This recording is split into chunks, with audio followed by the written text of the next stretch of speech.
जय श्री कृष्ण।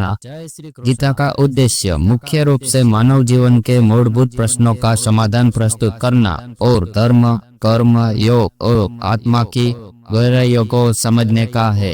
यह भगवद गीता के माध्यम से अर्जुन और भगवान कृष्ण के संवाद में व्यक्त होता है।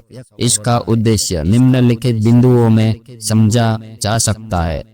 धर्म और कर्तव्य का बोध। गीता का मूल संदेश है कि प्रत्येक व्यक्ति को अपने धर्म यानी कर्तव्य का पालन करना चाहिए।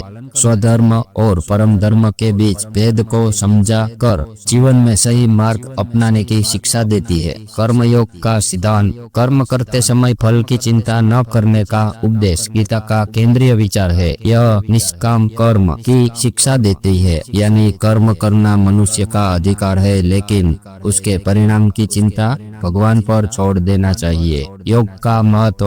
गीता विभिन्न योग जैसे कि कर्म योग, ज्ञान योग, भक्ति योग और ध्यान योग के माध्यम से आत्म साक्षात और मोक्ष प्राप्ति का मार्ग दिखाती है। जीवन की अनित्यता और आत्मा की अमरता। गीता में बताया गया है कि शरीर नश्वर है लेकिन आत्मा अमर है।